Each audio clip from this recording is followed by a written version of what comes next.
Happy Friday the 13th. It's your buddy Dr. Banjo here, and in honor of this sacred holiday, I'm going to be doing a retro review of the perfect Friday the 13th film, in my opinion, and that's Part 3. Friday the 13th, Part 3.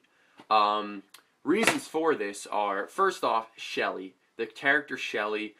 There's no other Friday the 13th movie out there that has someone you could feel sympathy for, and this kid, he's the nerd, dork, special effects obsessed kid with the Jufro, and you feel bad for him, and you actually care about his character. You don't want to see him get killed because he's such a loser, and you feel bad for the kid. And none of the other ones have that, a character you actually care for and don't want to see die.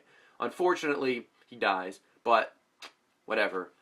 Second, this is the first one where Jason gets his hockey mask, and there's the iconic scene where he walks out onto the dock with the mask and the spear gun, and right there, it's a great scene.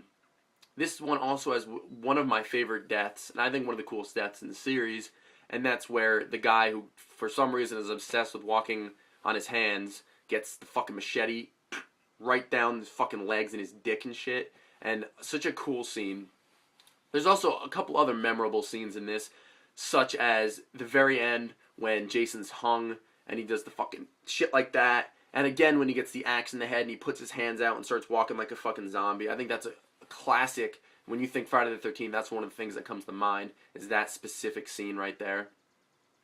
And just this one, another thing about this was the first four Friday the 13th, I think they have their own style and they're shot kind of the same way. And then Part 5 and beyond, they're just like a different type of movie. Like the first four are really low budget feeling and grungy and sleazy in my opinion, and this third one's like perfect. It's got those biker guys, the biker gang in it, who are kind of out of place, but they're just like a perfect type of villain to be in this.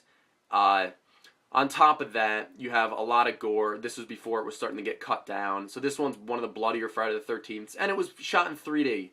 So this had that gimmick going for it, as well as, almost forgot, the fucking awesome disco theme song that plays throughout this, which is just so early 80s, and I love it. And last but not least, one of the best things about this was it kept going the very end of the movie where Jason dies, and then they have that scene where by this time it's played out and you're expecting it, but it's like, oh, everything's fine, and then boom, he comes back, and in this one he's in the house, he looks out and he runs. Another part about this is he fucking runs. Like, he's in this movie, Jason runs, he makes noises, he's fucking grunting and shit, and he just, the epitome of the hillbilly Jason in this one. So guys, Friday the 13th Part 3, gotta love it. It's fucking awesome. Later.